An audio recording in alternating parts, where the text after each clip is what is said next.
में आपका स्वागत है। तो आज जितिया है और देखिए हम नहा कर आ गए हैं। तो जितिया कब, क्यों, कैसे होता है, आइए हम आपको बताते हैं। पूरी वीडियो में आप लोग बने रहिए। ये देखिए बुक है, ये देखिए सभी फल है, जैसे खीरा, सेब, अमरूद, सीताफल है, गवला लेमू है, और ये देखिए ईख है, नारियल, मतलब जितना छठ पूजा में सामान लगता है वो सभी है। बस इसमें ठेकुआ नहीं है। पड़किया चढ़ता है तो पड़किया हम नहीं चढ़ा रहे हैं। तो ये देखिए खुशी की राव है, ये देखिए फूल है, अभी फूल से थाली सजाएंगे। तो ये देखिए सभी सामान है।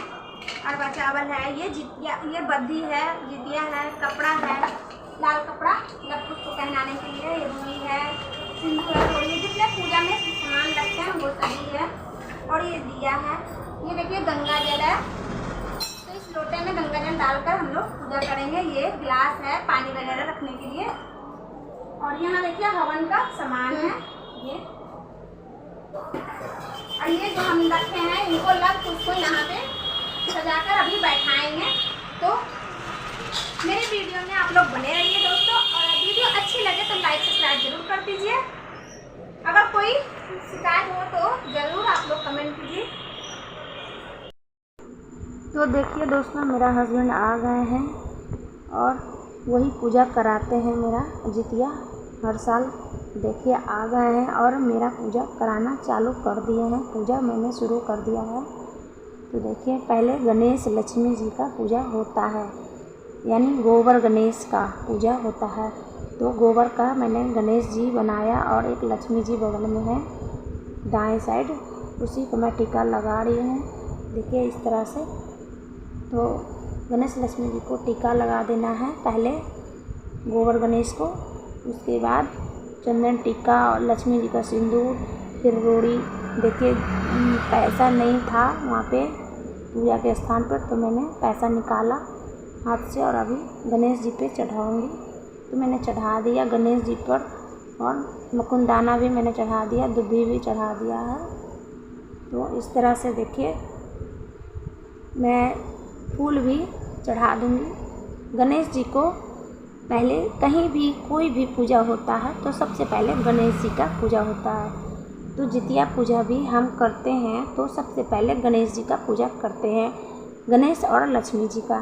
तो देखिए गणेश लक्ष्मी जी का पूजा आगे चौका पे हो गया है। अब उनका पूजा होगा लव कुश का, यानी जीवित महान का, जो उसका मैंने अभी मूर्ति सजाया है वही पूजा अब होगा।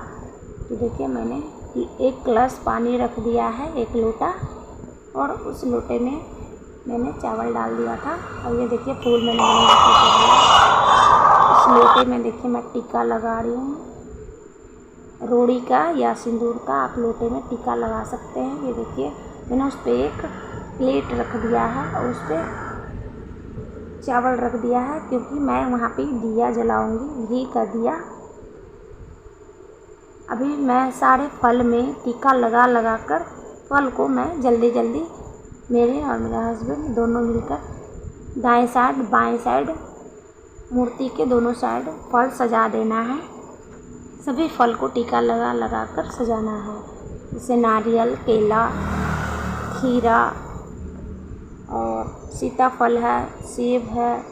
मैंने जितने भी फल आपको दिखाए हैं वो सभी फल इस पर टीका लगा लगा कर चढ़ा देना है आइट साइड। तो इस बार मैंने पूजा में किसी को नहीं बुलाया दोस्तों, क्योंकि फर्स्ट टाइम मैंने जब पूजा किया था तो कई सारी लेडीज़ मेरे घर आ गई थी और सभी लोग पूजा किए और दिया आगे जलेगा आगे जलेगा। मेरा इस चक्कर में सभी लेडीज़ ने दिया आगे जलाया और कई लेडीज़ का जितिया जल गया था, जैसे कि आग लग गया था। तो इसीलिए अब मैं किसी लेडीज़ को नहीं बुलाती हूँ अपना घर। मैं अभी भी दरवाज़ा खोलूँगी तो कई लेडीज़ मेरा घर आ जाती है, इसलिए मैंने दरवाज़ा बंद कर दिया है। और मेरे हस्बैंड और हम और मेरे बच्चे सभी हैं घर में मिलकर पूजा कर रहे हैं। तो मैंने सभी चीज़ चढ़ा दिया। अब मैं दिया जलाऊंगी। दिया जलाने के बाद कथा शुरू करूंगी। मेरे हस्बैंड बीच बीच में बोलेंगे, आप लोग ध्यान मत दीजिएगा उनके बात पे।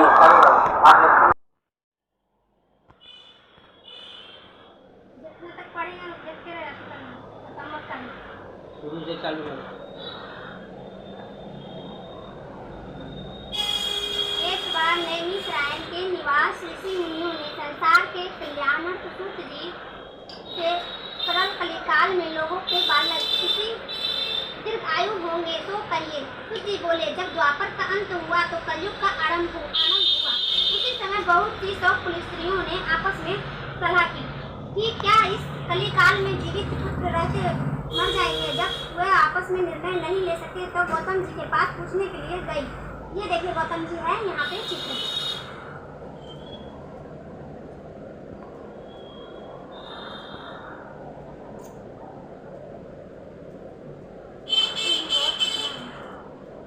पहले एगो पढ़ो ना, तब दूसरा पढ़िए।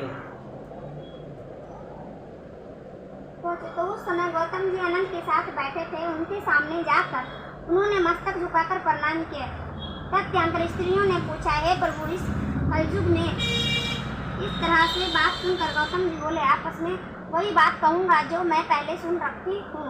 गौतम जी ने कहा, जब भारत युद्ध का अंत हो गया तब द्वापर आत्महत्या द्वारा अपने बेटों को मारा देखकर पांडव ने बड़े दुखी हुए। पुत्र के शौक से व्याकुल होकर द्रौपदी ने अपने सखियों के साथ ब्रह्मश्रेष्ठ धौम्या के पास गई और उसने धौम्या से कहा, हे विपिन, कौन सा उपाय करने से बच्चे दीर्घायु होंगे, कृपया करके ठीक कहिए। धौम्या बोली, सतयुग में सत्यवान बोलने वाला, सच्चरण करने वाला, समदर्शी जीवित पुत्रमान का राजा नमक था।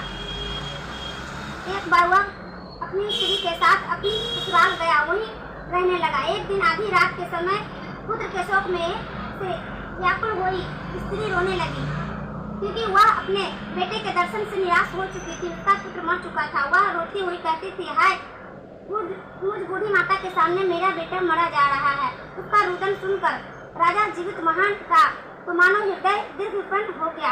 वह तत्काल उस राजा जीवित महान का तो मानो हृदय का दीर्घ हो गया। तत्काल उस स्त्री के पास गया, उससे पूछने लगा, तुम्हारा बेटा कैसे मरा। बूढ़ी ने कहा, गरुड़ प्रतिदिन आकर गांव के लड़कों को खा जाता है। इस पर दयालु राजा ने कहा, माता, अब तुम रो मत, आनंद से बैठो, मैं तुम्हारे बच्चे को बचाने का यत्न करूंगा।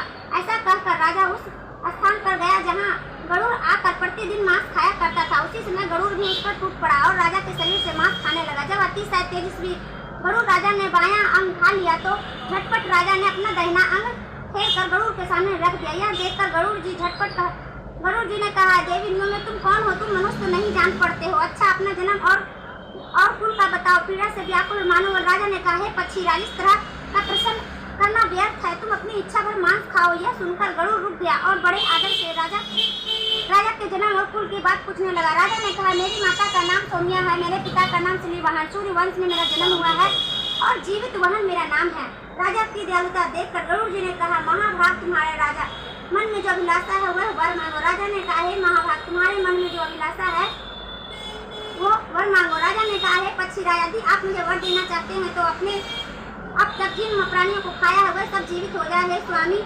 अपने आप से यह बालकों को न खाएं और ऐसा उपाय बताएं जो जहाँ पुत्र उत्पन्न हो वहाँ बहुत दिन तक जीवित रहे।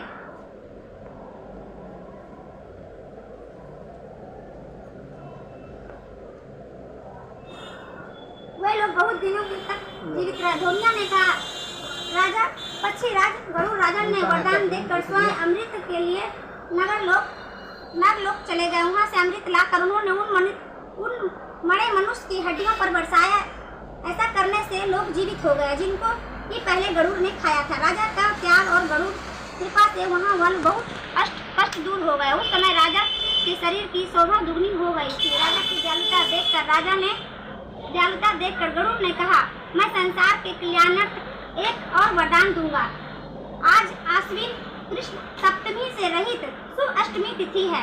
आज ही तुमने यह प्रजा की जीवन दान दिया है। हे वत्स, आपसे यह दिन ब्रह्म भाव और जो मूर्ति भेद में विविध नामों से विख्यात है वही शैलोपुत्री में पूजित अमृत प्राप्त करने का अर्थ में जीवित पुत्र कहलाएगा। तो इस ही को जो स्त्रियां जीवित पुत्रिका की उसकी आकृति बनाकर तुम्हारी पूजा करेगी तो दिनों दिन उसका सौभाग्य बढ़ेगा और वंश भी बढ़ती होगी।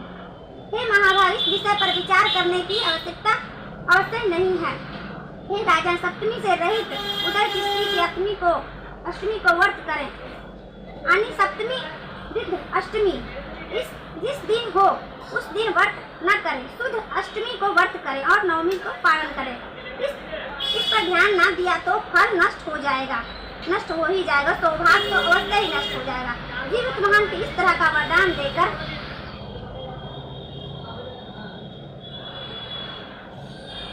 गरुड़ वैकुंठ धाम को चले गए। राजा भी अपनी पत्नी के साथ अपने नगर को वापस चले गए। धूम्य द्रौपदी से कहता है, हे देवी, मैं इस अतिशय दुर्लभ व्रत को तुमको बतलाया है। इस व्रत को करने से अभिलषित फल प्राप्त होगा। मुनिराज धूम्य की बात सुनकर द्रौपदी के हृदय में एक प्रकार का कुतूहल उत्पन्न हुआ और पूर्ववासिनी स्त्रियों को बुलाकर उसके साथ वह उत्तम व्रत किया। गौतम ने कहा, यह व्रत इस प्रभाव को किसी एक चैया ने सुन लिया, अपनी सखी सियारनी को बतलाया। इसके बाद पीपल के वृक्ष की शाखा में जाकर बैठा उस चैया ने उस वृक्ष के खोते में बैठकर सियारनी ने भी व्रत किया।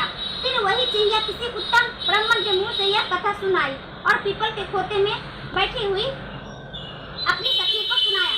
सियारनी ने अधिक कथा सुनी थी, उसे भूख लग गई और वह उसी समय शव में मरे हुए शमशान पहुंची। वहाँ इच्छा भर मांस खाया, भोजन किया और चैया बिना कुछ खाए पिए रह गई। और जब सवेरा हुआ गौशाला में गई, वहाँ गौ दूध पिया। इस तरह नवमी को उसने पारण किया। कुछ दिन बाद वे दोनों मर गई और अयोध्या में किसी धनी व्यापारी के यहाँ जन्म लिया। संयोगवश से उन दोनों का जन्म एक ही घर में हुआ, जिसमें सियारनी जेठ हुई और चैया छोटी बहन हुई। वे दोनों सभी शुभ लक्षणों से युक्त थी, इसलिए बड़ी लड़की काशीराज और छोटी उसकी मंत्री के साथ गृह में अग्नि सामने विधि पूर्वक बिहाई गई। पूर्व जन्म के कर्म फल से वह मृग नयनी रानी हुई। जिस किसी भी संतान को उत्पन्न करती वह मर जाती और पूर्व जन्म की बातों को स्मरण करने लगी। मंत्री की पत्नी ने कष्ट वसुओं के शीघ्र तेजस्वी 8 बेटे उत्पन्न हुए और सभी जीवित रह गए। अपनी बहन के पुत्रों को जीवित देखकर ईर्ष्या वंश राजपत्नी ने अपने स्वामी से कहा, यदि तुम मुझे जीवित रखना चाहते हो तो इस मंत्री के भी पुत्र को उसी जगह भेज दो जहाँ मेरा बेटा गया है, अर्थात इन्हें मार डालो। मना किए तो वही बात को मारने के लिए कई प्रकार का उद्योग किया। मंत्री ने मना किए एक दिन राजा ने अपने आदमियों को उन पुत्रों को सिर कटवा कर पिटारी में रखवा दिया और वहाँ पिटारी उनकी माता मंत्री पत्नी के पास भेज दिया। किंतु वे 8 हो गए और भले चंगे हुए 8 लड़के अपने माता के पास वापस चले गए। उनको जीवित देखकर राजपत्नी को बड़ा विस्मय हुआ। अंत में वह मंत्री के पत्नी के पास आई और उसने पूछा, तुमने कौन सा ऐसा पूर्ण काम किया जिससे बार बार मारे जाने पर भी तुम्हारे बेटे नहीं मरते? इस पर मंत्री की पत्नी ने कहा,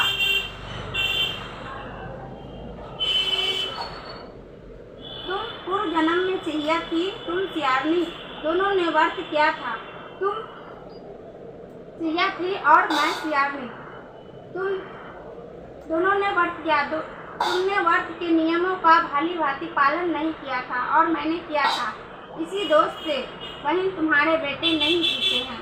ओ राजरानी, अब तुम भी इस जीवित पुत्रिका का व्रत को करो तो तुम्हारे बेटे भी दीर्घ आयु होंगे। मैं तुमसे सच सच कह रही हूँ। उसके कथन अनुसार रानी ने व्रत किया, तभी से उसके कई बेटे सुंदर और दीर्घायु होकर बड़े राजा हुए। सूत जी कहते हैं, अब इस प्रकार का आनंद देने वाले मैंने यह दीर्घ व्रत बतलाया है। स्त्रियां चिरंजीवी संतान चाहती है तो विधि पूर्वक व्रत करें।